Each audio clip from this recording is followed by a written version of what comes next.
I was reading the news and I saw this Mark Robinson. If y'all don't know who that is, he's a lieutenant governor of North Carolina, and he's running for governor of North Carolina as the GOP candidate. And a bunch of news came out where basically there are these profiles that they found of him from a long time ago being on porn sites saying the craziest stuff you can imagine, right? And this is my thing. First of all, this is a terrifying and dangerous man, and I know that because he leaves comments on the message boards of porn sites. What?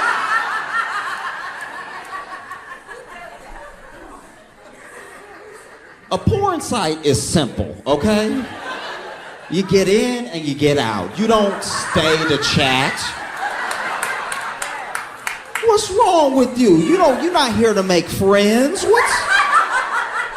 You are out of your mind. Why are you just on here being with? That's weird as hell. No one I've ever met has been like, oh, well, I can't wait to log on and talk. That's a real sick man right there. That's crazy. And just so you know, Mark Robinson has been endorsed by Trump. Trump would stump with him and stuff like that, and he's been at Trump rallies and stuff. And then, Mark Robinson's a very big man. He's huge. He's a large guy. And Trump called Mark Robinson Martin Luther King on steroids, because I don't think he understands how steroids work. They don't just make you bigger in general. They don't balloon you. You gotta work out a little bit. You gotta do something. Mark Robinson is over here being I think, I don't know what opinions he truly holds. I don't, because, politicians lie and they pretend to be who they think you want them to be. But it seems like he's trying to appeal to the most radical version of a conservative, right? And he has his little taglines, and he gets in with phrases. I think that's why Trump likens him to Martin Luther King, because he tries to put on an MLK-esque voice when he speaks and everything, but he says stuff that he sure his base wants to hear. And he said really horrific stuff about gay people, about trans people and everything. And they uncovered all of these things that he had said on the message boards of these porn sites because his username sometimes was his name.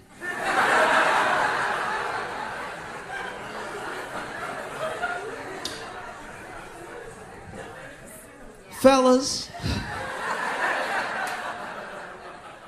I understand that sometimes we're in the heat of the moment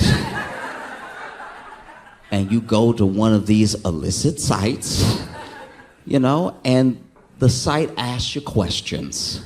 Maybe the site, in order to enter, they want an email or something, or as eager as you are, please do not give them your actual information. This goes out to everybody. I don't care what you believe in, who you're voting for. Please do not give a porn site your real name and email address you use for work. I know it's the first email address that comes to mind when you've got other things on the mind, but make up an email address real quick. I know that sometimes that takes a second, because then you got to make a fake Google account. You got to go back. You got to accept the email from the porn site and then just look. But make it so they don't know it's you every time. It shouldn't be that hard, but apparently it is, because then CNN and the journalists on CNN, I don't remember if they're actually CNN affiliates, but basically the journalists that looked into it found that on lots of, porn sites, he was using the same username, the same handles, which turned out to be the same usernames and the same handles he used on Twitter and fellas, even if it means coming up with a fake name right now.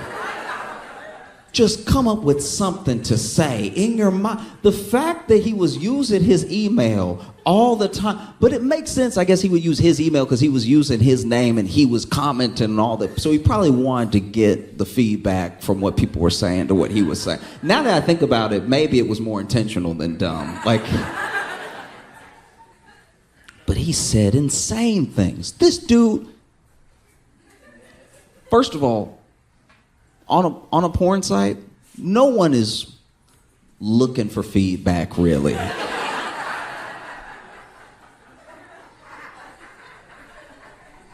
Do you know what I mean? Maybe there's some. Maybe some crowd-funded, crowd-sourced. Do you know what I mean? Like I'm sure. Look, I haven't been on OnlyFans, but I'm sure with an OnlyFans, there are people that are like, I made this thing. I hope people like it. Let me get some feedback. This is what they like. This is what they don't like. That makes sense, right? But if you're just out in the world watching whatever comes up, and then you're just commenting all the time, you need a friend. This dude said such insane things. Some of them I can't repeat, but a couple of them I will.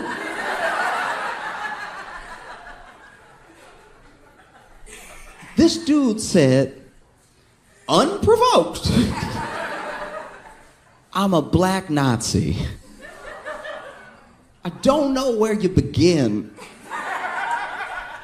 with I'm a black Nazi from a black dude who should have probably left the porn site by now.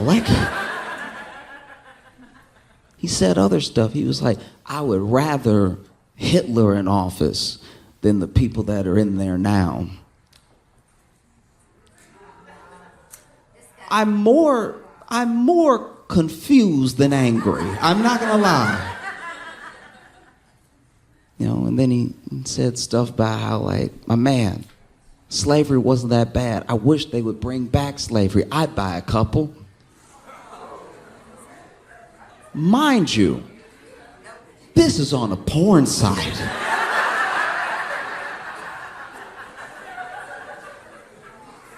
What wires do you have crossed in your head? Does being horny make you angry? What? In what world does that come up? It's very specific. In what world are you on a porn site and then you're like, what really needs to be fixed? The Senate.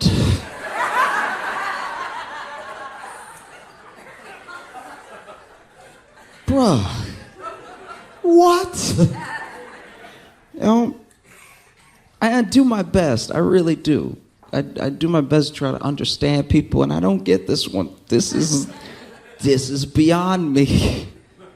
Because even outside of what he said on the sites, it's also some of the things that make him unfit for office are just what he says out in the open. The way that he talks about people who are definitely his constituents, There are gay people in North Carolina. There are trans people in North Carolina. So when he speaks, he's speaking about them and sometimes to them. And he says very sick, hateful things, And just the way that he has this weird, I'm trying to figure out how to say this. I try to love everybody, but it's very hard to love a black man that hates being a black man.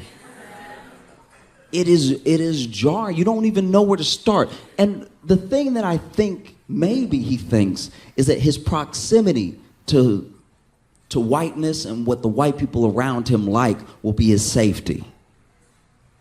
And it's not going to be the case. Fundamentally, it won't. Because when you say things like slavery wasn't that bad, I wish they would bring back slavery, I'd buy a couple. Who do you think?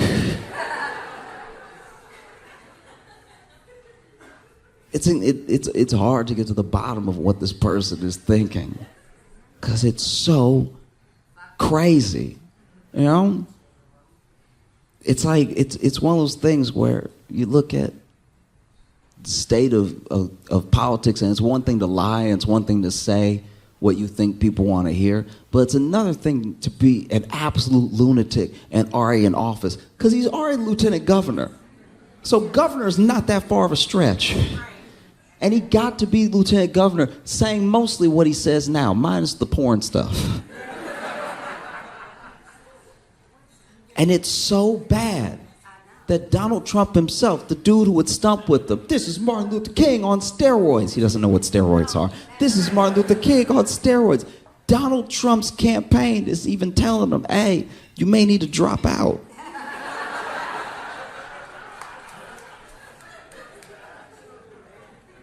If Donald Trump's campaign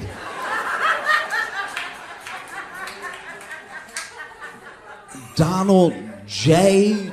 Trump's campaign is telling you to drop out, you should probably leave Earth.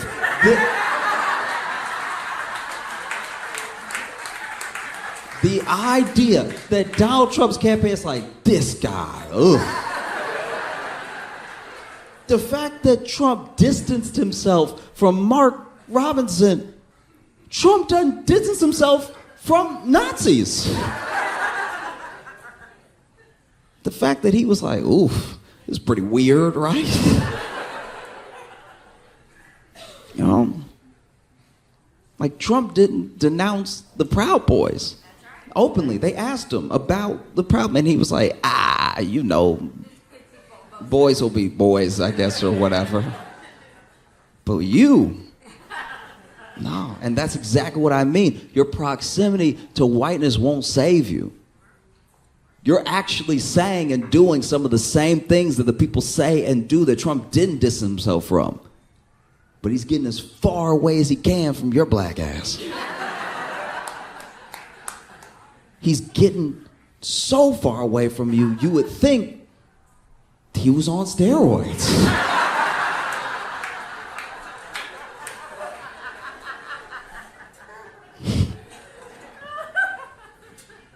I think a lot about how we think about each other and we treat each other, especially now with like an election on us, you know? Everybody's exhausted. Why do we even do it this way? You know, in like France, they're like 3 months out, they're like, who should we pick? Like we're the only ones that make it a season and a half of TV. Like, no one else in the world does this. No one else in the world is like, all right, 2024, let's start talking about 2028. Why do we do it this way? And then you watch people. You watch how they react to people, you know? Like, I have a tougher time than I've ever had with the things that are being said, you know? Everybody expects politicians to lie. Everybody expects politicians to not care about them. I get that. But what's happening right now is, like, truly insane. You know? J.D. Vance was at a rally, and it's weird. Okay, I've just never seen somebody with less charisma.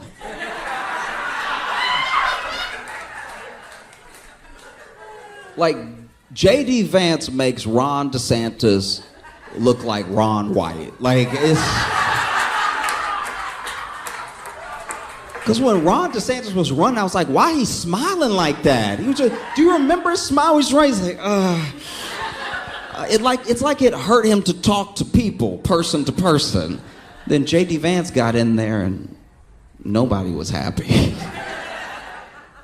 And J.D. Vance said, you know, they asked him about how he felt about the whole rumor about the dogs and cats things affecting the Haitian community, why they've been zeroing in on Haitians specifically in Springfield for some reason. You know, he's from Ohio and everything like that. And he basically said, like, and you can look this up for yourself if you think I'm being unfair, but he basically said that, you know, this is a Democrat talking point and a point by the media and everything, as if he didn't say it. And then he basically says, you know, everyone loves talking about those Haitians in the community like they came here legally and are doing everything legally, but they were brought in and they were legalized through a process by Kamala Harris that is unconstitutional. So as long as they're here, I'm gonna call them illegal aliens.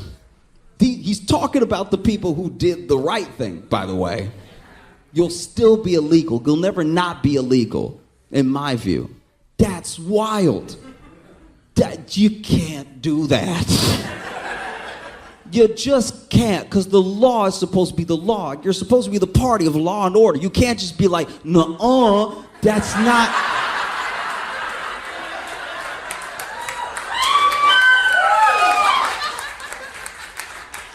It's not how the law is supposed to work, you know? And look, I think that one of the reasons we get pitted against each other really, really hard is because America makes a promise, and it makes a promise to everybody that they will have it better tomorrow. And a better tomorrow isn't coming for everybody because of systems in place to keep tomorrow like today.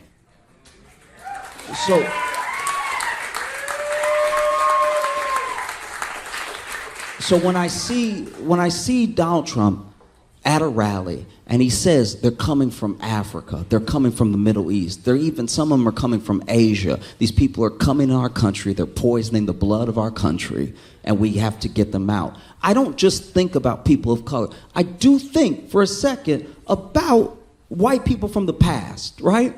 Because white wasn't always this like singular identity. There was a time in America where if you were Irish, you were spit on. Where if you were Italian, you were beat. And everything that Trump says about them is what they said about all those people in the background, right? About their great-grandparents. So they may cheer it on, but recognize if you have Italian descent, if you have Irish descent, if you're Greek, there was a time where you were not welcome here, and they said that your very presence and the presence of your children would destroy the country, would poison the blood. And then we became the most powerful country in the world. So clearly it's a lie. It's so clearly a lie. Do you know what I mean? And I'm not saying this as if I'm like, oh, you know, don't even have a program, open borders, just let everybody come in, spill it. The thing that they are painting, sometimes it's not even what's happening in the area. And look, I'm gonna tell you right now that I think that there should be a fair and legal and simple process for becoming a citizen. Do you know what I mean? And I think that having a process is not un-American. Having a process is not cruel, right? But there has to be a process.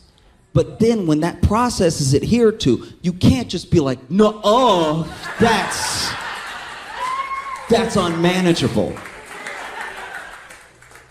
You know, that's wild to me. You know, I have friends who, one of my good friends is Italian, first generation Italian, and he's a bit older, and he tells me stories of what it was like for his family, right? And so much of it was based around fear. These Italians are coming over here, and they're gonna ruin everything with their good food. You know? And they were called criminals. There was an assumption that everybody, no matter who you were, in the Italian community was in the mob, and you were dangerous, and people should stay away from you, you know? It's everything. It's every single thing that's happening now. I'm not saying that there's no possibility of having an immigration problem. I'm not saying that it's not something that needs to be addressed. I'm saying the rhetoric that you use when you talk about people is important. No matter what you do when you build policy, you know?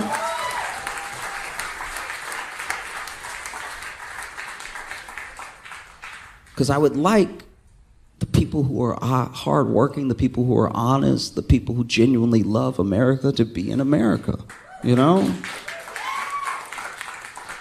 Because the same things that they do to immigrants now is what they did back in the day, you know? Maybe you were Irish, and maybe an Irish person in your community committed a crime, and now it's a crime on all of you. Not just one of you did it, y'all all did it. Every single one of you, and we're gonna make you feel like you did it. We're gonna put up signs, right? And if you're Irish, you know what those signs said. You know what I mean? So where did that get us? And where are we now? You know? Because we didn't send those Irish people back. We didn't send those Italian people back. You know, we found a way to make things work, and you build on a process and you improve it. I'm not saying there's not a process that doesn't need to be improved. I really am not. I'm saying that the way that you talk about people is important. Outside of anything else, whether they share some land with you or not. You know, and the same things that are happening now are what happened back then, you know? I'm scared of having a political process that's it's untenable. No.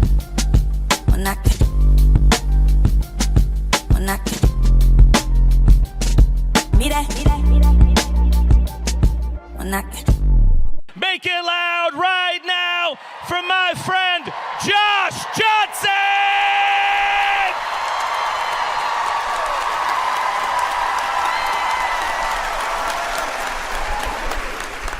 Is this really happening? Is this really happening? Was a thing that I found myself saying. I was with my friends and we were hiking, which was a mistake.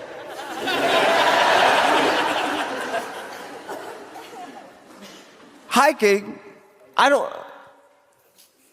hike often. Even the first time I went hiking was a bit of a trick, because they said it was a walk. Which is technically not a lie, but it's not the walk I was anticipating. You can walk places. I could walk here. Hiking is going up nature steps for no reason. I'm not being a hater, by the way. If you like to hike, hike. Go take a hike.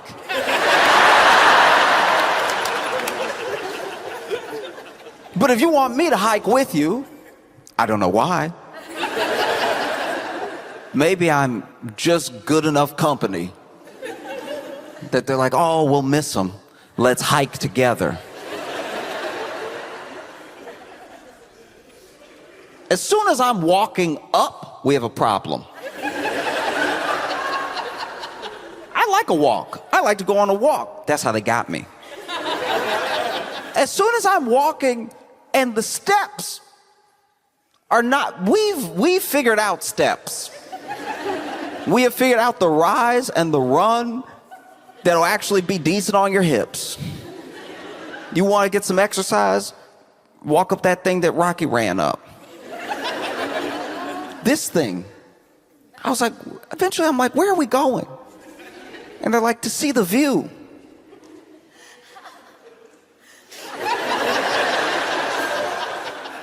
It's a beautiful day. We figure we go for a hike to see a beautiful view. And I'm like, oh, because you called it a walk.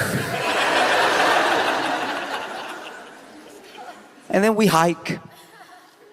And we hike. I think about how the word hike got started. It's probably somebody going up for no reason. Seeing somebody coming down, because that's the other thing. Whenever you go hike, there'll be people who already hiked that you'll see on the way, and they'll give you hope. It's sick. It's sick. They will give you hope because now that it's easier to go down. You can fall down. It's easy to go down. So then the people that hiked up already, they were already tall. They were already there. And then now they turn around, and when they see you, you'll ask a question, like I ask a question, because I'm not enjoying hiking. So then I'm like, how much further? And I hate the way I ask. It's not exactly a manly way to ask. I'm not even putting on any like tough face. I'm like, how much further? And then they're like, you're almost there, and it's beautiful.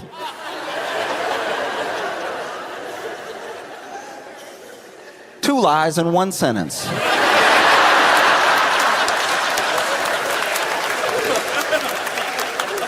Two. It feels like you're almost there to them because they turned around. They're going down now. It's easy. Going down is, ooh, smooth. They forgot when they were where we are. They've turned around. They don't even care how long it takes to get down because you're always almost down. If you get real tired of walking down, you can lean. Gravity will take care of the rest.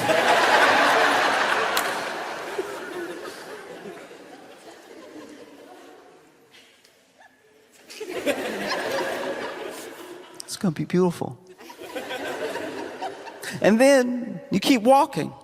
And then eventually you see another person. And you're like, huh, that's crazy. I probably shouldn't see another person because I was almost there when I saw the last person. And you see the next person, the next person, just as optimistic. It's gross. Just as happy.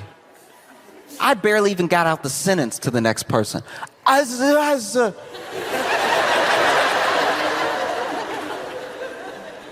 much further.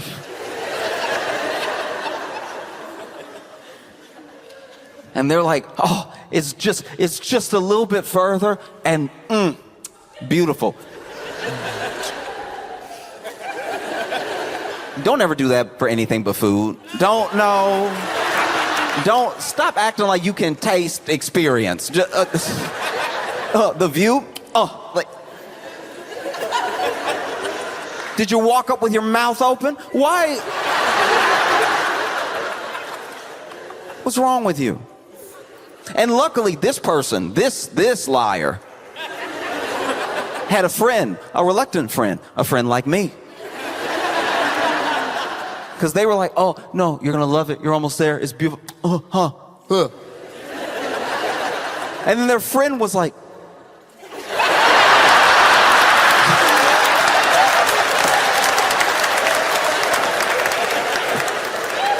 friends over here. Which is also crazy. I was like, why were they just telling us with their eyes? Like, clearly, I don't know. It felt like they were in a relationship. Or one of them was trying to be. Like, that was a weird get out signal. It was a weird, like. You know when somebody shakes their head and the jowls really go like.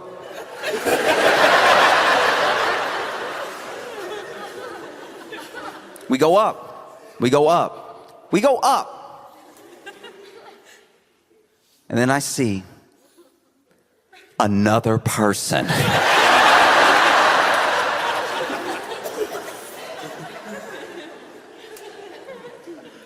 I see another person. And they're coming down. And when I see them, I'm like, I love.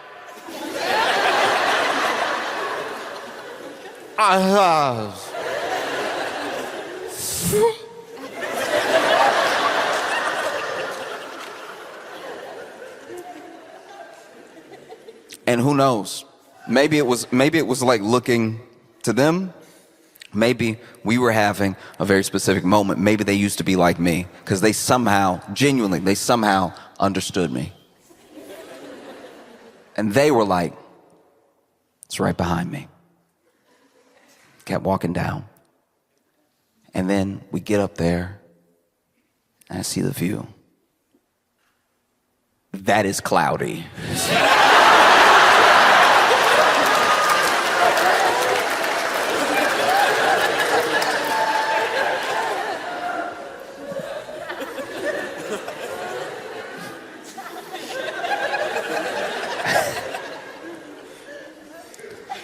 I walked all the way up here to see stuffing. Like it looked like, you know, like when a dog rip up a toy real good. Bunch of white clouds, some gray. I didn't know we walked this high. At one point I had to ask myself, I'm like, am I still alive? Like this.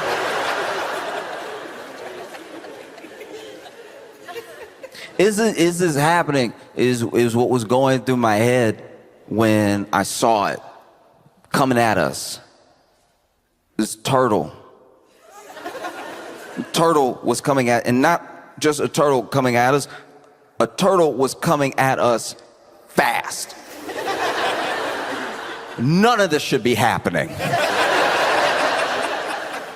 I'm at the top of a mountain with a fast turtle locking in on me. The turtle is coming so fast. And when I tell you fast, I don't mean fast for a turtle. I mean actually fast. I mean it like almost broke my brain. Fast. A turtle. And not like fast, like, not like storybook fast, not like sloppy fast, which felt faster. It was really like flip, flip, flip, flip, flip, flip, flip, flip, flip, flip, flip, but at like warp speed. It's crazy. It was, guys, y'all, listen. I was losing my mind because it wasn't like, you know what I mean? It wasn't fast the way a roach can be fast. It was fast like a turtle put on fast forward.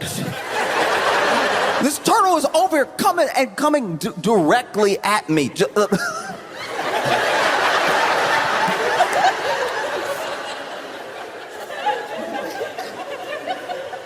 And so appropriately, I scream.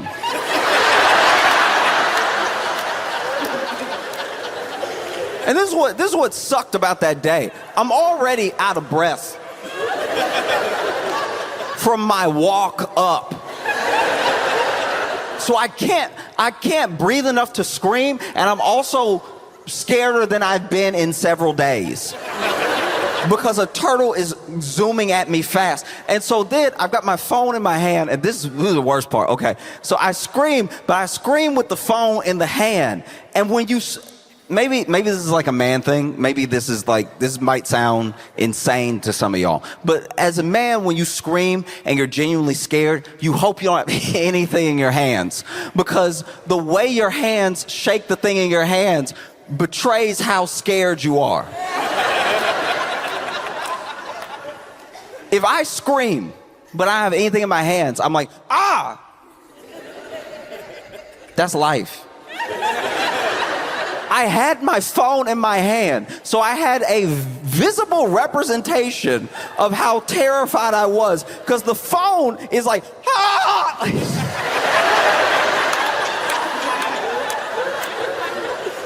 If the phone had moved a centimeter in my hand, it'd be like, he's not even really that scared, he's just surprised. The phone moved easily a foot and a half.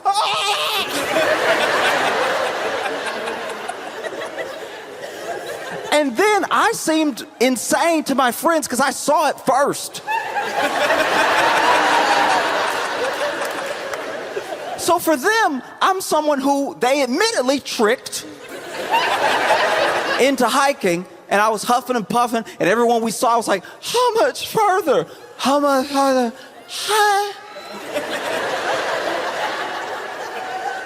And now we're at the top, and they're mad too. All they see are clouds. We probably shouldn't have done this. There's plenty of places to exercise. And then they're looking out at this disappointing view, and they hear, ah!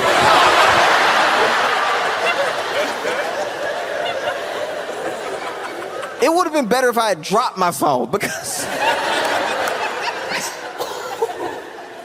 I'm screaming and I'm back, ah! And then the turtle is coming at me. And then everybody sees it. And this is where I lose people and people lose me, because then this is where the story gets muddy, right?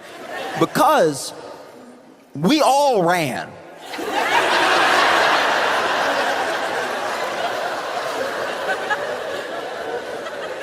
Everybody ran. I turn around, everybody with me. So we were all scared. And everybody ran, right? But then, after we run, after we're safe, now they want to tell me that wasn't a turtle. I saw it first. I saw it the longest. I decide what it was.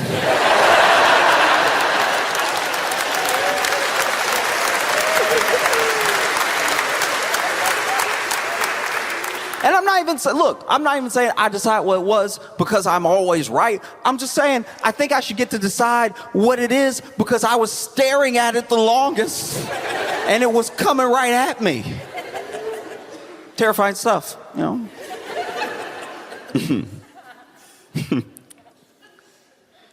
Do you like care? Do you, like, not about that. Do you No, do you care? Because, okay, there are things that happen sometimes that no one can agree on, like, the proper etiquette for how to handle, because there's enough going on socially that people start making up rules as they go to sort of get through life. And then after a while, you know, now that we're not like in the wilderness anymore, and now that we have like modern technology, now there's a little bit of breakdown. There's a little bit of breakdown in like what's proper etiquette, right? So for me, this is my thing, and I'm not asking you, don't say anything out loud. Answer the question in your head, because I cannot tell, and I've had countless arguments about this. Is it messier to answer the phone on speakerphone and not tell somebody they're on speakerphone? Or is it messier to call somebody knowing you want to talk mess and there's a possibility of being on speakerphone? It's hard to tell. They're both not good. It's happened many times. Many times I've been in the car with somebody and they throw speakerphone on. They either are, you know, trying to drive responsibly, or they just love answering on speakerphone because they love having their hands free and they don't have their AirPods in or whatever, right? One time, I was with some friends and they were calling some family. We're in the car and family member picks up. But it's not who they call, it's the kid. The kid calls, it's like, hi. And we're like, hey, how you doing? Like, oh, I'm good. And this kid doesn't care that they're on speakerphone. They don't have anything to say that's like, you know, hush hush. But they're like, what are you doing? And the kid is like, oh, I'm just eating hot dogs and sitting on toilet.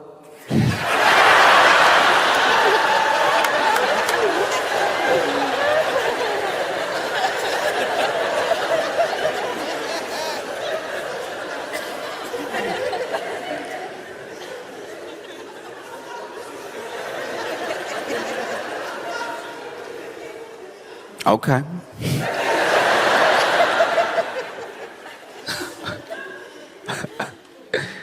Okay.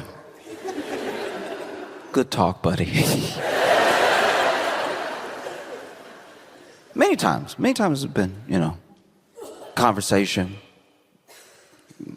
calling, answer, speakerphone. I personally think that if I call you and you pick up and I'm on speakerphone, speakerphone should be my last name. You're on speakerphone should be my last name. Hey, Josh, you're on speakerphone. A simple warning. And I'm not even like messy like that, but still, what if something happens in real time? I should know when I'm in mixed company and when I'm in the company of the person that I called. I wasn't in the car for this one. But, okay. let's just call them,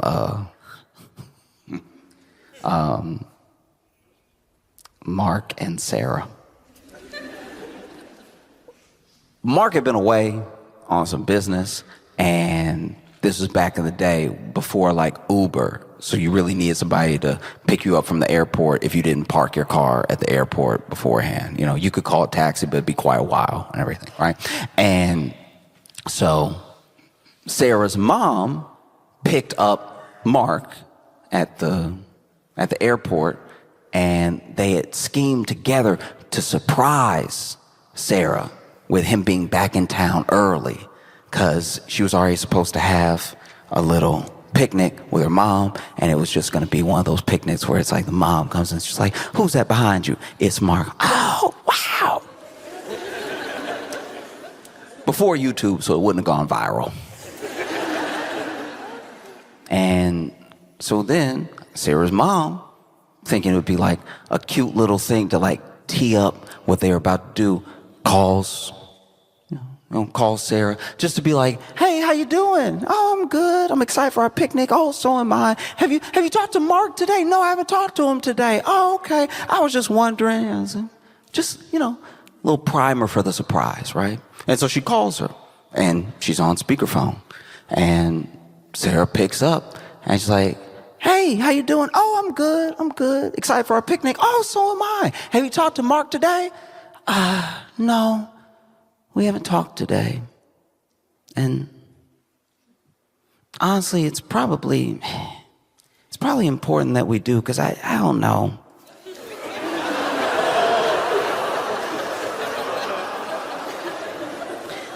I don't know. I don't know. I feel like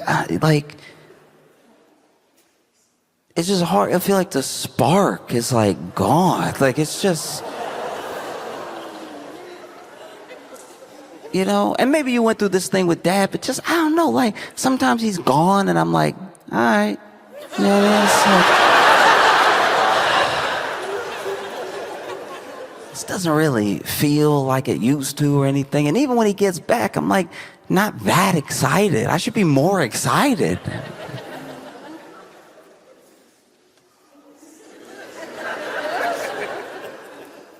I don't know, like, it's probably... We should probably get a divorce. Like, if I've been feeling this way for so long. And Sarah's mom looks over at Mark like, ugh.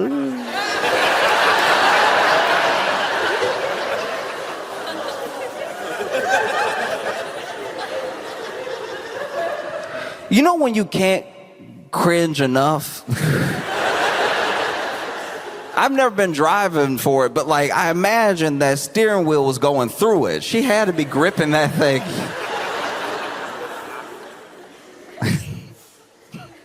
Like the car was about to take off and fly away. And then she goes, well, sweetie?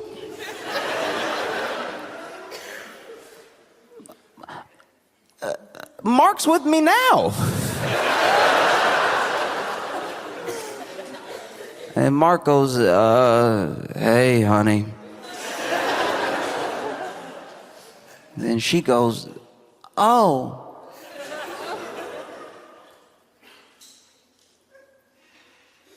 Do you think we should get a divorce?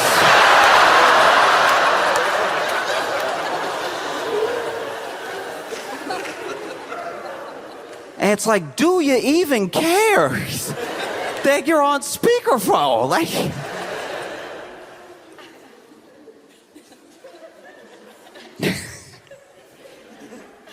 I am not like a like a tough guy. Sometimes I've like wanted to be a tough guy before. Especially when I was like little, I wanted to be like, yeah, tough. I'd even try to break the rules sometimes.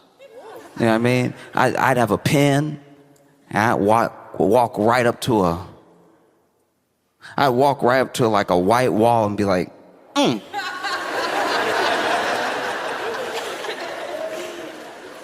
Vandalism. Deal with it. Like I wanted to like be bad, but I just didn't. I didn't have it. Even now, it's like it's never done a drug. I don't drink or anything. One time I was like, you know what? Why should I deprive myself? Everybody seems like they're having so much fun. You know what I'm gonna do? I'm gonna have a virgin margarita. I wonder what the flavor is. I've never had margarita flavor before. So I had a virgin margarita. Turns out, way too sweet.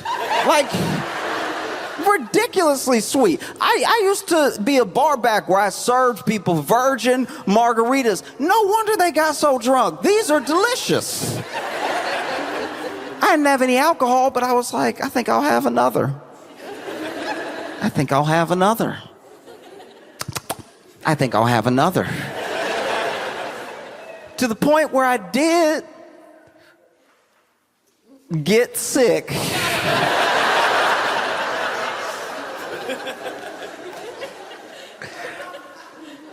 I got sick off virgin margaritas. And like real sick too. Like, called my friends. I was so sick. I was with some friends. I called other friends. I called friends to be like, you know, y'all been drunk before. Y'all have had your benders and everything. I don't have any alcohol in me, but I got like the other half. I got like all the sugars. My stomach hurt. And like, look, I don't like that it happened, but I was not throwing up. I was just saying ooh a lot because it felt like I was gonna throw up, so I kept being like ooh,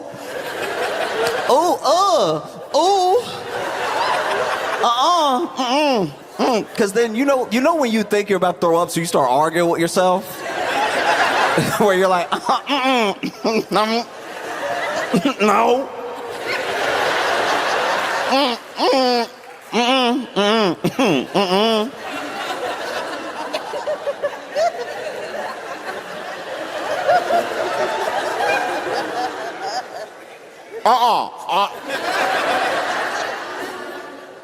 I'm telling my friends, I don't, and they're like, do you need us to take you to the hospital? I don't know if I'd live it down. I don't know if I could live down being rushed to the hospital off virgin margaritas.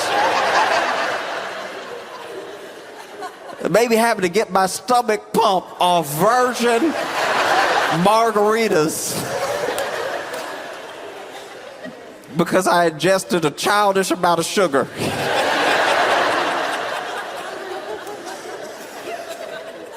But they were like, I called my friend, and they were like, do you need us to take you to the hospital? I was like, who is us? And they were like, oh, I'm sorry, you're on speakerphone.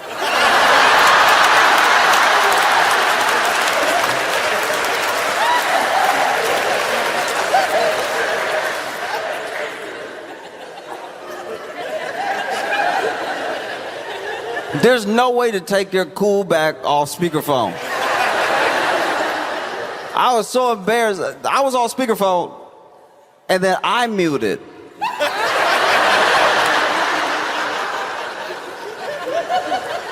I don't know what I was thinking. I was drunk off virgin margaritas.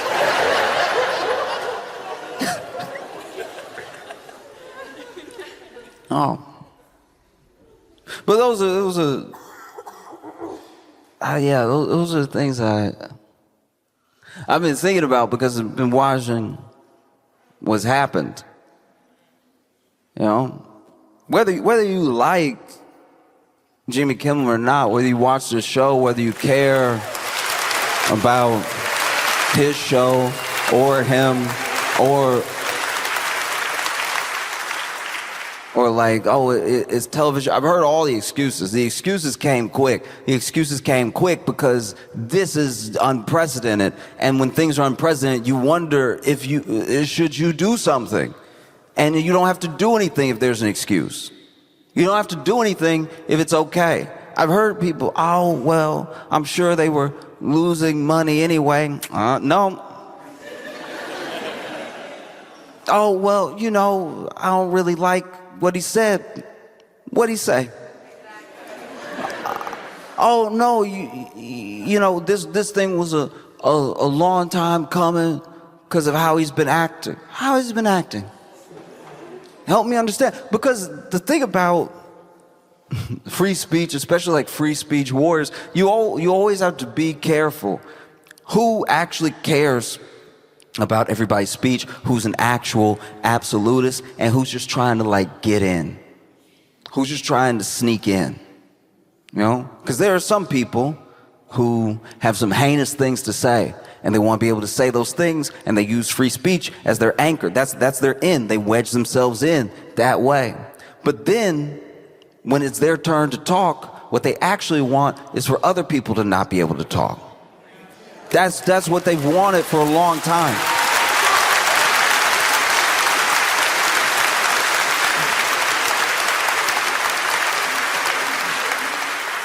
Like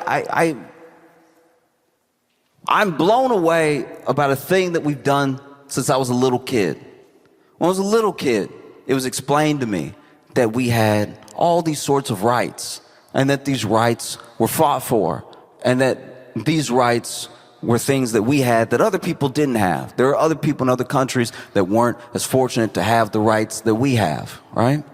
And there's always been something that bothered me about that sentiment, about that idea. Because your freedom, your freedom it's yours because it's yours. Nobody can give it to you.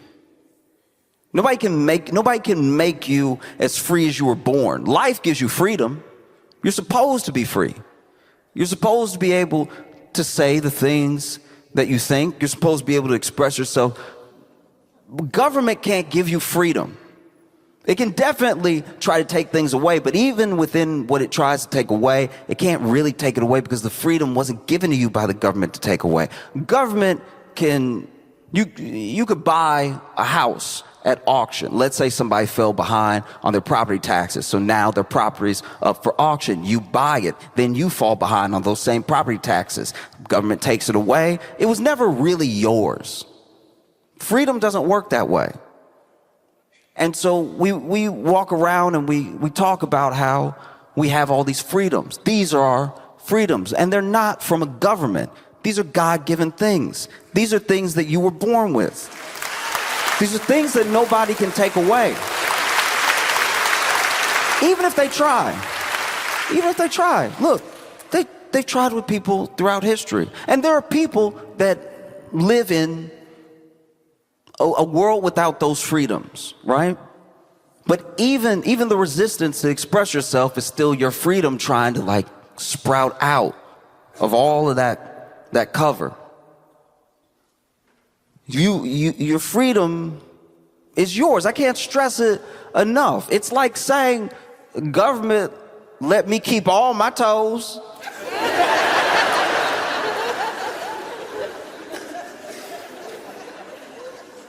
Well, the government can only try to take away toes. They don't really hand out toes. It feels like you're giving the government an awful lot of credit. It's your freedom. It was given to you by something that outlasts all of this stuff. You know what I mean? And it can't really be taken away. You can be manipulated, and you can be scared. You could be angry enough, like some people are angry enough, to let someone's freedom of speech be taken away. You could be fearful. You could be so fearful that just the threat of an investigation, just the threat of some sort of government overreach makes you cave before there's even a solidified threat there. You know, you have a fear, you have an anger, you can have a hate that goes deeper than an anger. You can be so confused about what's going on, you just want someone to make a definitive statement about anything. You'll just go with it because you hate not knowing, you hate uncertainty.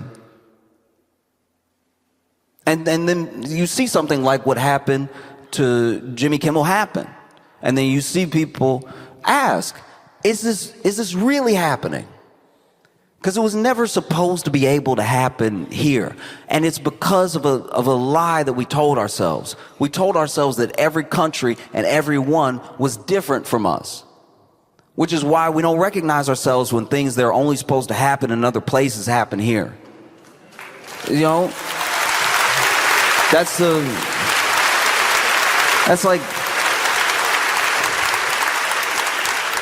low-key the American way. The American way is to be like, well, look, of course it would happen there. It's because they're not over here. And it's like, no, whatever it is, happened over there because it could happen anywhere, especially if you're not vigilant, especially if you think that things won't happen to you just because. There is no more just because. Is this really happening? Yes, it's happening. As wild as it may seem, as surreal as it is, you know, it's coming, and it's coming fast, like a turtle that shouldn't be on a mountain.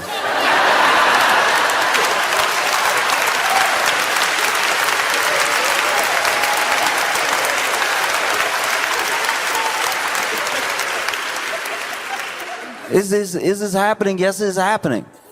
This is happening. There's no way around it. The people who are okay with it are okay with it for now. But there are plenty of people that I don't even like, that have the presence of mind to know that this is not just crazy, this is unacceptable. This cannot happen here.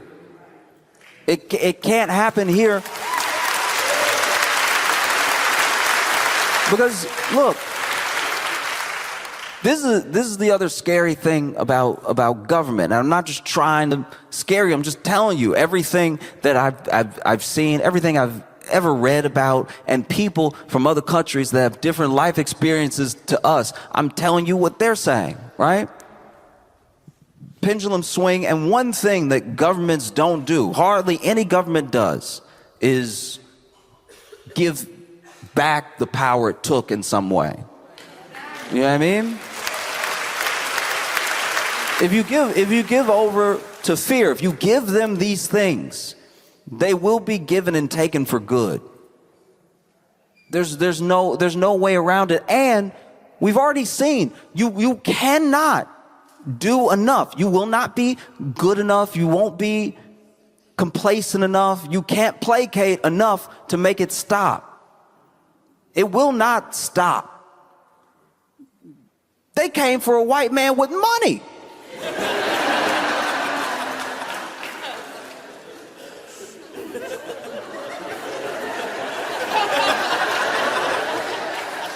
Do you know how nervous that makes a black guy?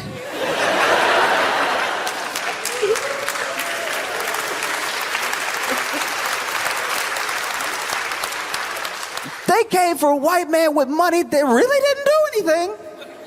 And when I say really didn't do anything, people can go back and forth about trying to cherry pick or like the phrase of a thing, or here's what I thought he said when he said whatever.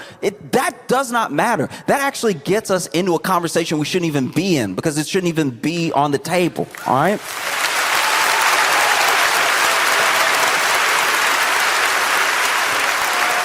It is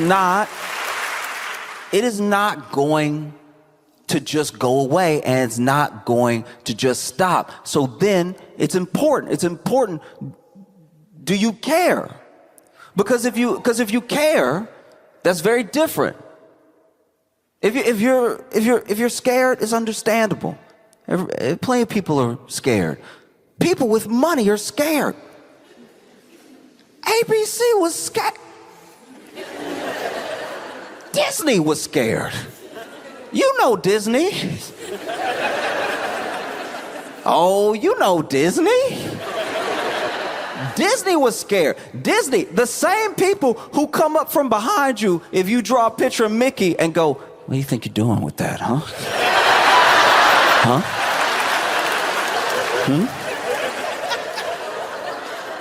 We'll change the fair use laws and we'll make this illegal. Those people were scared. Being scared is human. But not doing anything is a choice, and not making your voices heard, and not you don't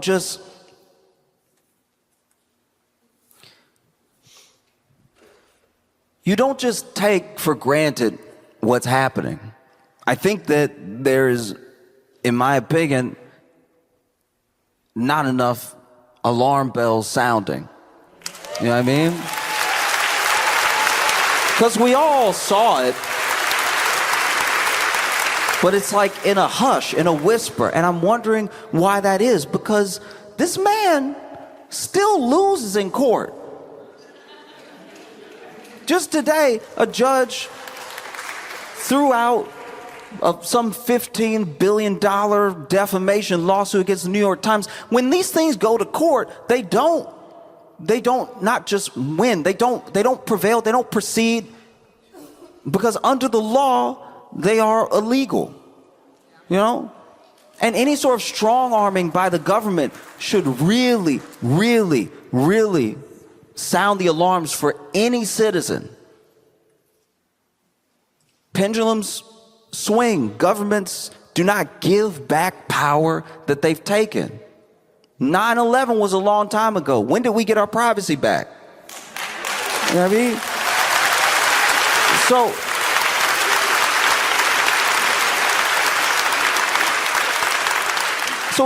if it happened with privacy and then became normal and then you didn't really care, the same thing could happen with speech. All of a sudden you're like, oh yeah, I guess I should get Grok to proofread my sentiments on the day. You're not alone in being worried. You're not alone in being fearful. You're not alone in being angry. The thing about not being alone is that you just have to find the other people. You have to find the other people who feel the way that you feel, and you have to stay in communion with them as strong as you can. Because it's the other people who feel the way you feel that will stop you from feeling crazy. And it is the only thing. That's the only thing that will, you know, if you keep the phone in your face, you will feel like you're losing your mind. Because it's all happening so fast, all happening all the time. Like, I'm not a tough guy. I'm not. I almost die off virgin margaritas. And I screamed. I screamed. And I ran from a turtle.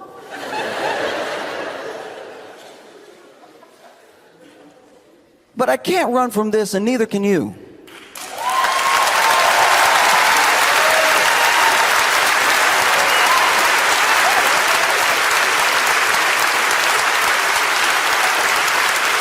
I love you all, and we have each other, okay? Thank you all so much. Thanks for coming out.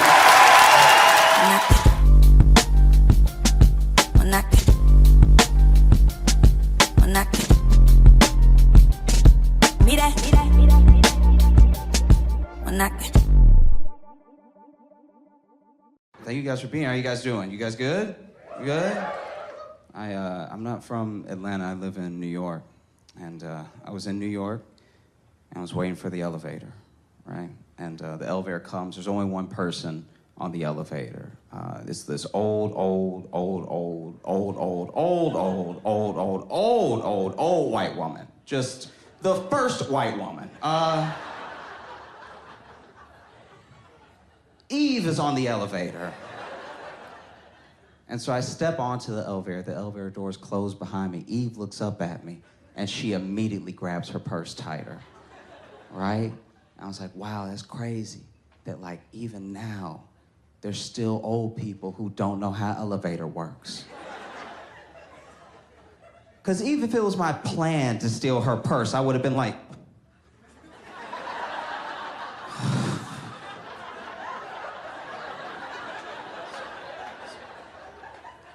this thing. You know what I mean? So what do? You know, there's only 3 floors of this elevator. I'm not gonna yell at an old lady, but she just did this weird thing. I feel weird in my head. I'm like, what do I do? So I farted on her. And like, it was a quiet one. It was as silent and subtle as her racism. It was...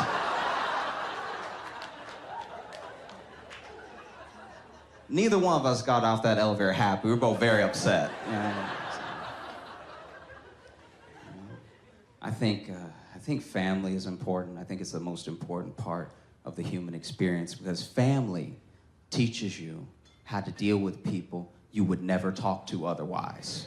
You know what I mean? Like, not everyone's got that uncle. Like, you know what I mean?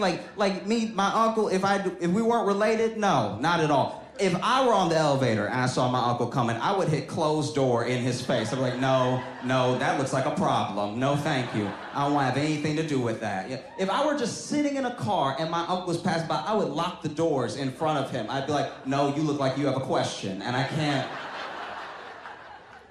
You know what I mean? Because I can't speak to you or your family. I don't know what it's like to be me, you know? But for me, in my mind, uncles are like dads that never made it. You know what I mean? You know? Like your dad might give you a sip of beer when your mom's not looking when you're 14, but your uncle will be like, this is crack! Like those are 2 very different individuals, 2 very different lanes. One should not be picking me up from school, you know what I mean? Like, because my uncle will try to give me advice, but like, he is so clearly inserting himself in the advice he gives me. He's literally plugging in his own life and talking. He's not listening to my problem at all. You know, so I'll give you an example. I was talking to my uncle, I was like, hey, it's been a good year, things going well for me. I'm just worried about the future, what's gonna happen next. I just wanna be happy. What do you think I should do?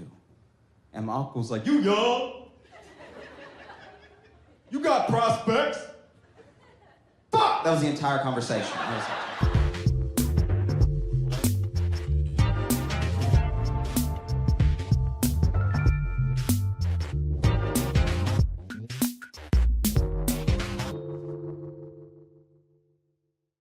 Please make a bunch of noise right now for my friend Josh Johnson!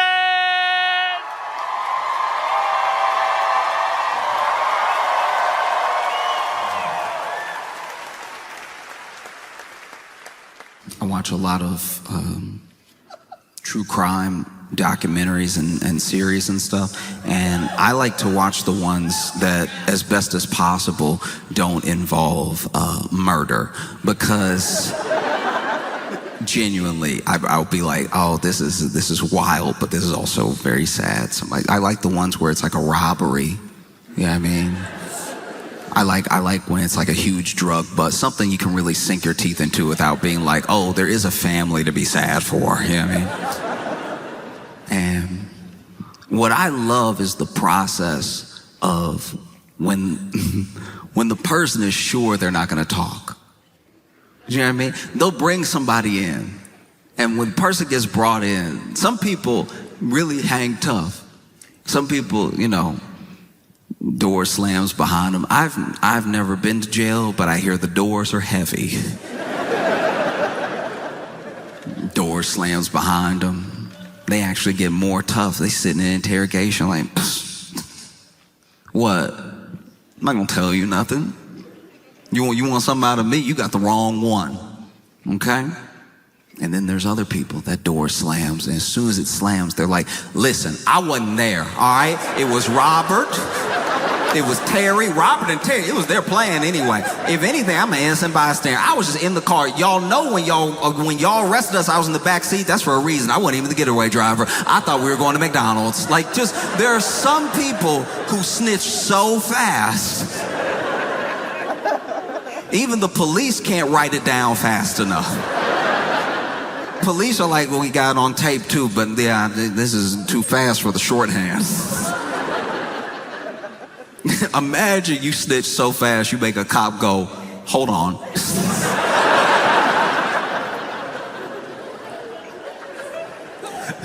Take a breath.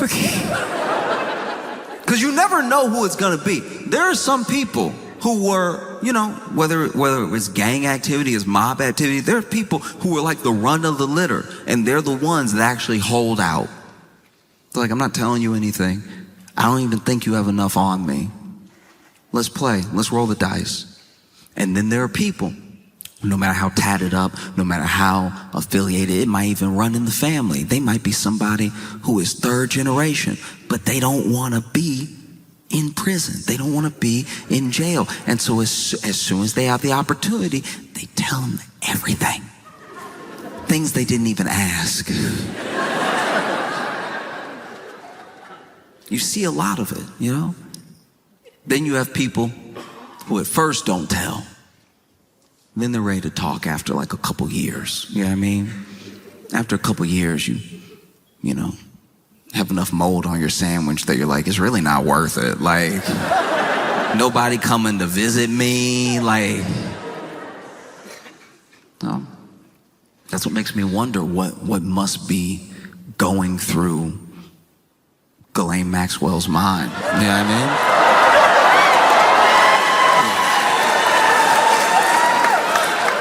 Look, I'm no legal expert.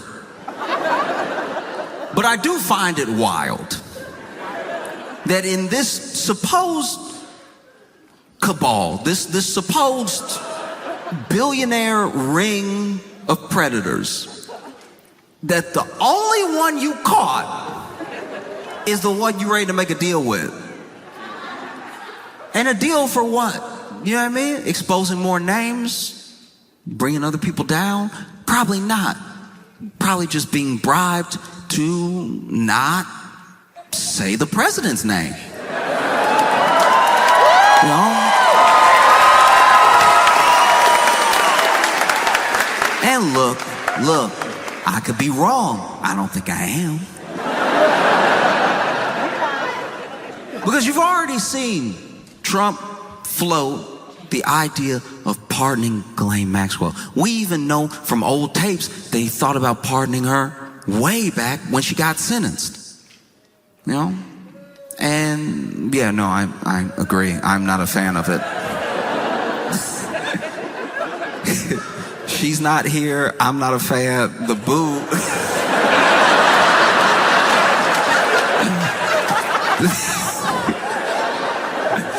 This is somebody's essence being booed. Like, this.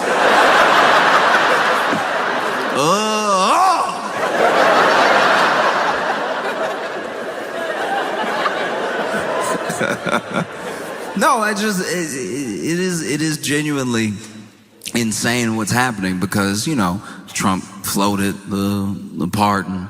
He even was asked by the press if he would pardon Ghislaine Maxwell, and he goes, look, I could, but let's not talk about it right now. What an insane thing to say. You got asked a yes or no question, and you somehow answered worse than yes or no.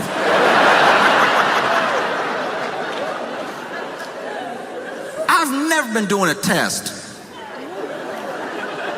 and got a true false and put maybe.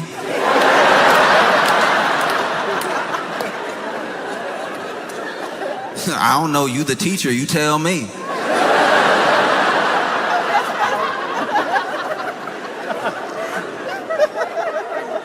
That's insane. Already floated a pardon in front of us, maybe to gauge our reaction. Maybe if there's not enough outrage, the pardon will go ahead.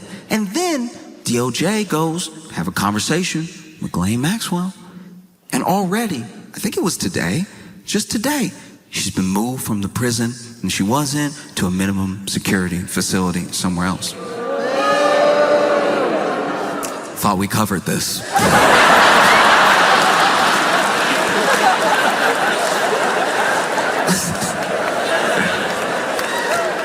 I too hope she can feel your booze. I hope booze work like laxatives, you know. Ghislaine Maxwell just sitting in jail right now. You know, booze don't travel that fast, and so it comes in waves out of nowhere. She's having a conversation. Oh yeah, Trump and Epstein were there. Ooh. That's my hope. No idea if that's the case. But, you know, you see this sort of thing happening. It feels insane. It feels insane to watch in real time. This is the only person, the one person that got caught, the one person that's being held accountable. And everybody's so obsessed with like the idea of a list or more people or whoever they want to be on the list being on the list that they forget that there were real people that deserve justice. And the idea that the only person that we've so far got might go free is it's unacceptable, you know? Because you see Trump floating, pardoning Ghislaine Maxwell, and I can't imagine what it must be like to be a Trump aide. Like your nose must bleed every day. It's like, yeah, I'm thinking of pardoning Ghislaine Maxwell, and the aide is like, what? I asked you what you want for breakfast.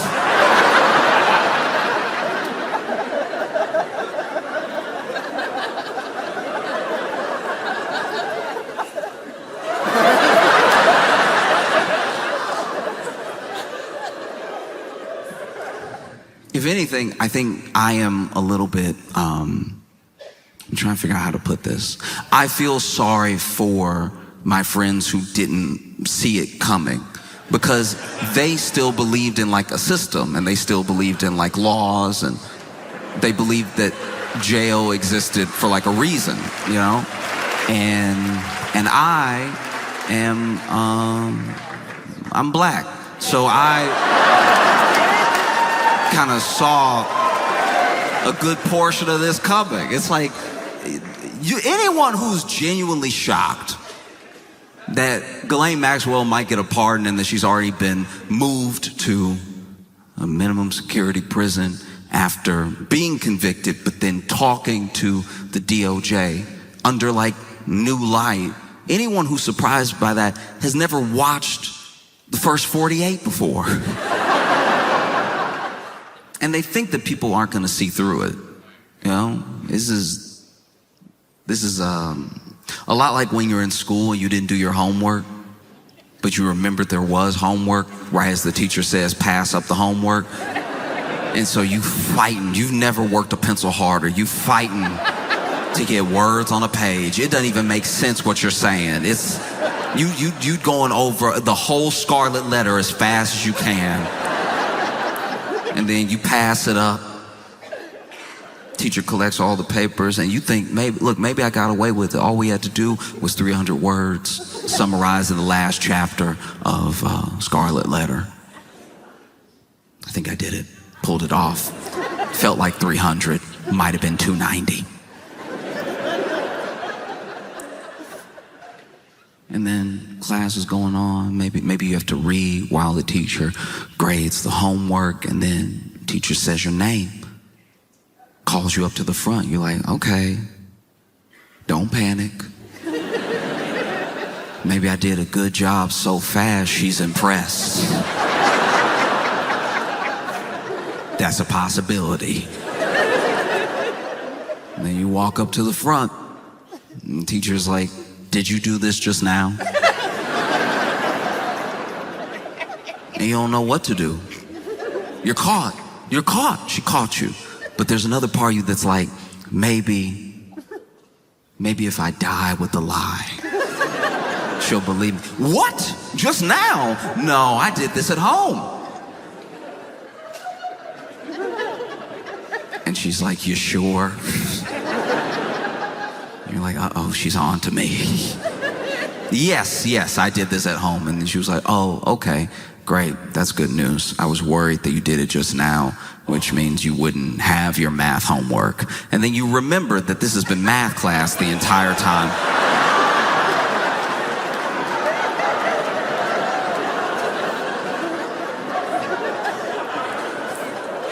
That at least feels like what Trump is going through.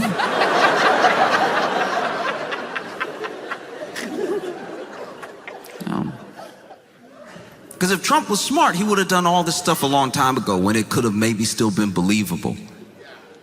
But now, everybody sees through it. Oh, it's crazy. It's so crazy. And then, on top of that, this is already insane enough. Already, there's so many ties to Donald Trump, Ghislaine Maxwell, Jeffrey Epstein, that even a pardon just feels like it would be happening in our faces, right? There's no misunderstanding about the conflict of interest. There's no misunderstanding about what her role is if she does testify in front of Congress or whoever. And there's no misunderstanding about what the quid pro quo is between the two of them. You know what I mean? And even in that moment, on top of all that, Donald Trump floats pardoning Diddy. And it's like,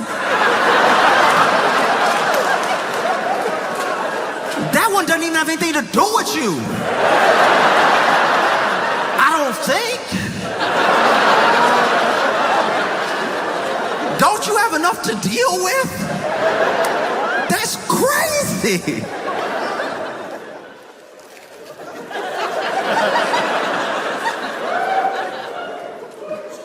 As someone who is not in jail, I'm sweating about everybody who's about to be out of jail. This is insane.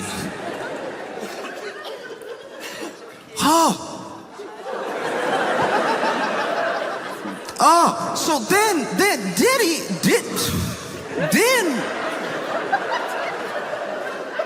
already the public, especially by the media, somewhat potentially unintentional, but the media did a disservice to the public when it came to Diddy's trial, because there's a lot that we know of Diddy. There's a lot that we know that he did, that he's alleged to have done. And I think that the state put forward a remarkably bad case to try to lock Diddy up, because I think from the public's view, they see the trial and you see it through the lens that the media is selling. The media wants you to keep watching, they want you to tune in every day, and so they make it look like he's about to do 10,000 years, right? They really hype this thing up. They never really mention that all the while the trial is going on, pieces are getting dropped. Left and right, charges are getting dropped. There's things that the state is focusing on. There's things that the state is dropping. There's things that we understand that Diddy is at least allegedly done from all the documentaries that came out. You would think that Diddy was 16 OJs, the way that he had documentaries coming out about him every month. Everything Diddy ever did to anybody, they got their own documentary on Tubi, on HBO, on Hulu. Everywhere. Oh, he hung me out of a window. Like, just nonstop stories, right? But it's important to remember what he's being charged with and what he's on trial for. So then things would even come up during the trial. Things that are illegal, that they were just talking about plainly, all to get to the thing he's actually being charged with. So as bad as this testimony sounds, and as many things that are going on, you have to remember these are not the things he's being charged with. And I think that media got carried away. I think the news got carried away because they finally had something juicy, something big, something that they knew was going to last for days, weeks, months, that wasn't the same old stuff, something that had a bunch of intrigue in it. Apparently there's all these tapes. Apparently he has all this blackmail on all of Hollywood. There's all these things that were supposed to be coming out during the trial, you know? And then the state supposedly makes their case. They read out the verdict. Everyone is sure that this man is about to do 10 million years. And then they read the first one, not guilty. And they start reading them, and there's 5 charges, and 3 of them not guilty. The 3 that carried the most weight, the 3 that had like a minimum 15, 20 years, you know? And then there's 2 misdemeanors. Those 2 misdemeanors he is found guilty of. The people are perplexed. How is he found guilty of these things that are at least tangentially related to the other charges that he hasn't been found guilty for? What's happening, right? And those charges, the things that he was convicted of, they don't carry some mandatory minimum. You know, he could get time served. He could get up to 10 years. He could still do 20 years. But it's not likely that he'll do 20 years because that is the most extreme of cases where you give people the maximum. And I even rewatched a little bit of the reading of the verdict, and I just thought to myself, could get time served. Why would you bother pardoning him? Like, he might already be walking out of jail that day. That's such a crazy thing to do. You don't have enough going on with everybody thinking you were like on an island 152 times or whatever. To be a Trump aide, you must need heart medication, because they already try to convince him, look, that looks bad if you just pardon Ghislaine out of nowhere after all this time and everything, after everything she knows and the pictures that y'all are in together, all the pictures that you're in together, all the pictures that you're in together, all the pictures that you're in together, all the pictures that you're in together, the other pictures that you're in together, the pictures that you're in together, all of the pictures that you're in together, plus, she did have 19 phone numbers for you. That's not a good look either. And then Trump says, I see what you're saying. I understand. All right, look, what we're gonna do, we do best. All right, gonna run a little interference. We're gonna run a little distraction, okay? And we're also gonna pardon Sean Diddy Combs at the same time.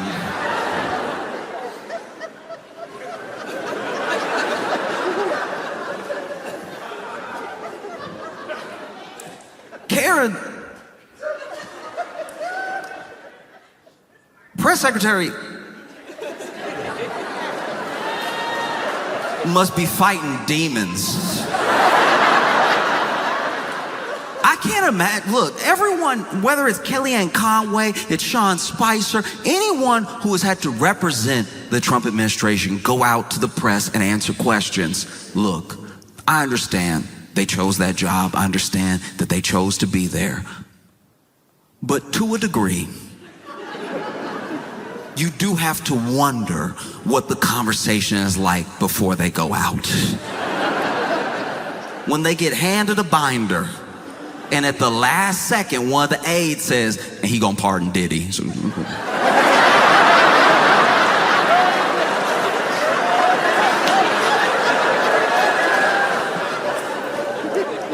no matter who it was, whether it was Sarah Huckabee Sanders, anyone who has represented the administration on the news or in the press room or anything like that, there's at least been 1 or 2 days where they had a 1,000-yard stare because they were like, how am I gonna pull this together? Because look, things came out during Diddy's trial, things that made you think, of course, this jury is gonna find this man guilty. They have to look at everything that they've heard, but you gotta remember the things he was on trial for and the things that they heard didn't always line up. There was one day of testimony that truly blew me away in that case. And that's hard to say because plenty of those days were rough to listen to. But there is one day in particular that has stuck with me in a different way than the other days. It was the day that Kid Cudi testified. Now, famously, still somehow allegedly,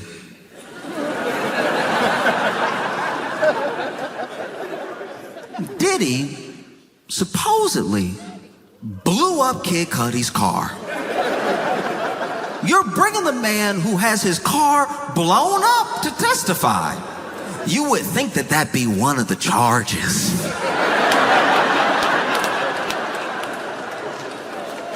I've never blown up a car in my life. But if I was brought to court to sit and hear testimony of my crimes, I would imagine the car blowing up would be one of them listed. Anyway, they bring in Kid Cudi. Kid Cudi's testifying about the timeline when he dated Cassie, things that happened between him and Diddy. And then he describes a day that is truly harrowing.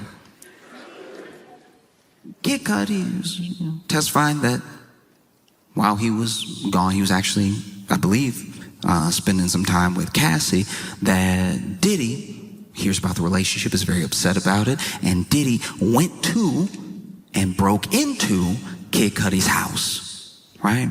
So already, Diddy in your home, that's terrifying.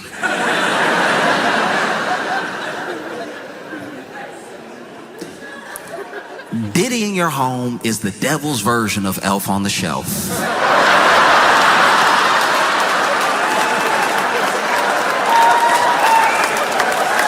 You don't know what he gonna do. You don't know where he gonna be.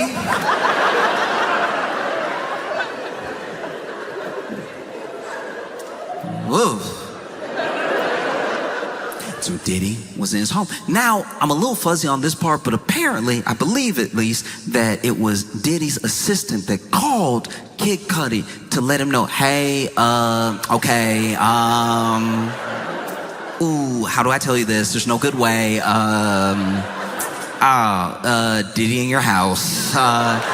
He is all up in your house. I mean, I drove him. He made me. He's like, where you live? And I was like, and we went over to your house.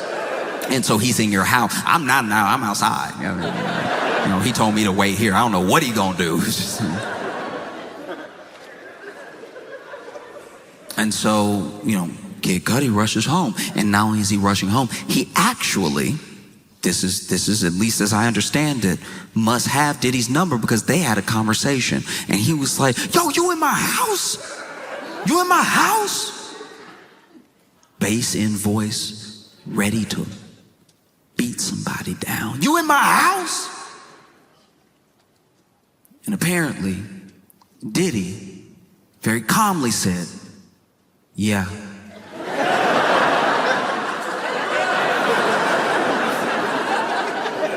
Kid Cudi better than me. If it was me, I wouldn't have a home anymore. If it was me, I'd be like, all right, then you got it. Then I mean, if you're already there. Someone breaking and entering into your home and then calmly telling you they broke and entered into your home is more terrifying than I think y'all are giving it credit for. Because then Cudi, apparently, according to testimony, was like, I'm headed there right now, like ready to really beat this dude down, right? And then Diddy said, okay, I'll be waiting for you.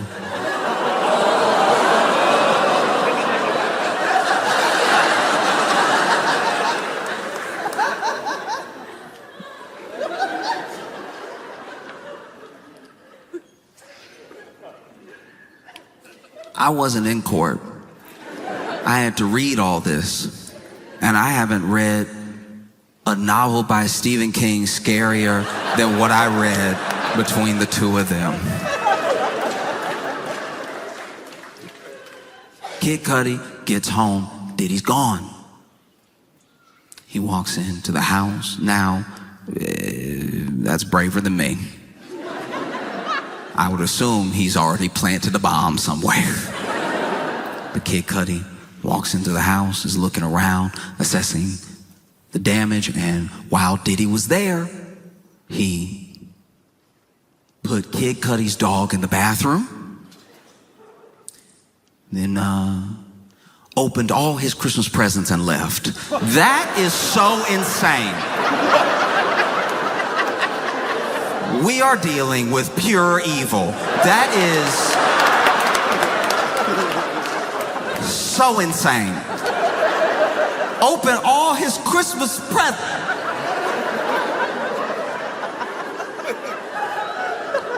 How is he all at once one of the most menacing figures that hip hop has ever seen and a third grade bully? How is it possible that both of these characters hold the same space in the same body? Because that is so particularly evil.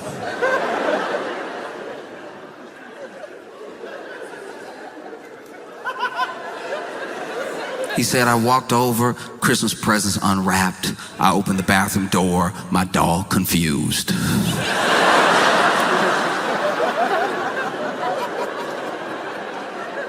And why wouldn't the dog be confused? Let's, for a moment, if you will, put yourself in the dog's paws, all right? You're a dog. You a dog. You're a dog. And you're at home, chilling, as you should be. And then the door opens. Oh, Papa? No, it's not. It's not the owner that you love. It's Sean Diddy Combs. I don't know what type of dog Cudi has. I don't know if it's a Scooby-Doo type dog, but I imagine any dog would be like, really?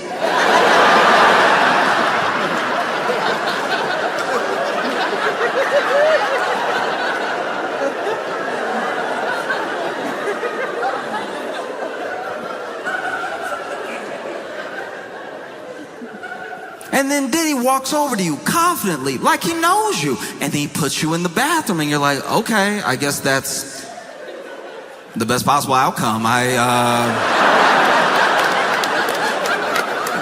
Oh, wow, okay, oof. I thought something way worse was gonna happen. I'm not gonna lie to you. Wow, that's great. From what I've heard about you, the bathroom, man, I don't love it in here, but it's better than whatever you're about to do.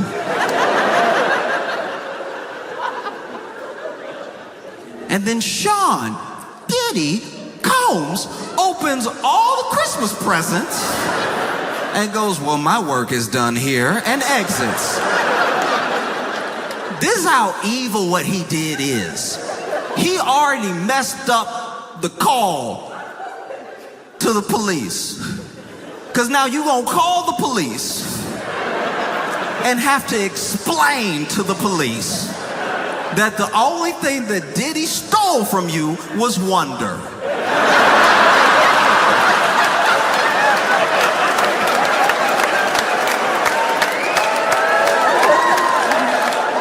Imagine that call to the police. You gotta call the police and tell them that Diddy, and the police are asking you very reasonable questions. They're over here like, is he still in the home? I don't know. Hopefully that would make this whole thing a bit more serious. Right now he's left it at hilarious, which is a sick thing to do.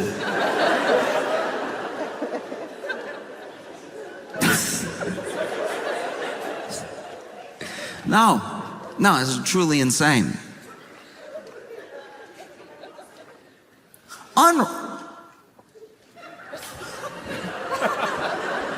Not even destroyed, unwrapped.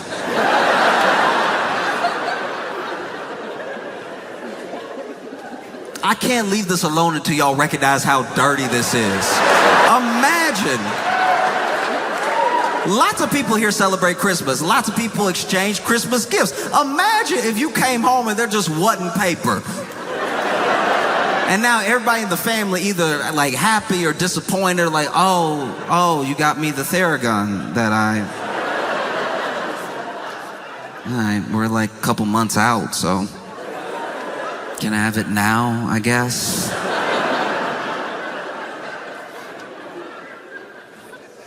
Truly an evil man. And Trump is floating, pardoning Diddy. Even before, this is what's odd, even before this Epstein stuff popped up, Trump had floated the idea of pardoning Diddy mid-trial. And I was like, I didn't know they went together like that. That's weird. Imagine being a white man in your 80s and your favorite rapper is Diddy.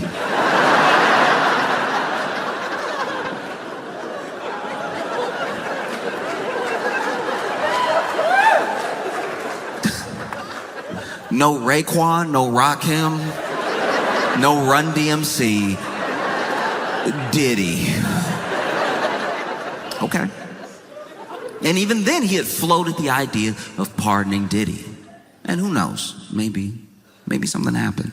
Maybe some money exchanged hands. Maybe somebody said something to somebody and started it in motion and everything.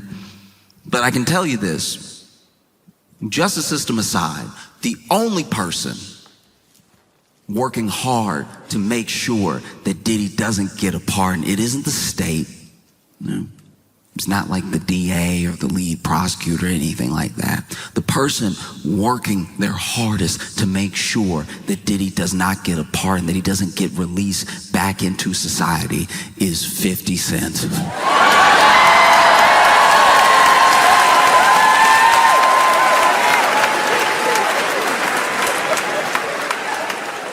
50 Cent was so excited when Diddy was arrested. There's a video. You could watch the video. It's about 8 seconds long, but it's very, very funny. And it is 50 Cent laughing in the car when I guess he heard the news that Diddy had been arrested. And this man is chuckling. The joy on this man's face. And then he's chuckling to himself and he goes,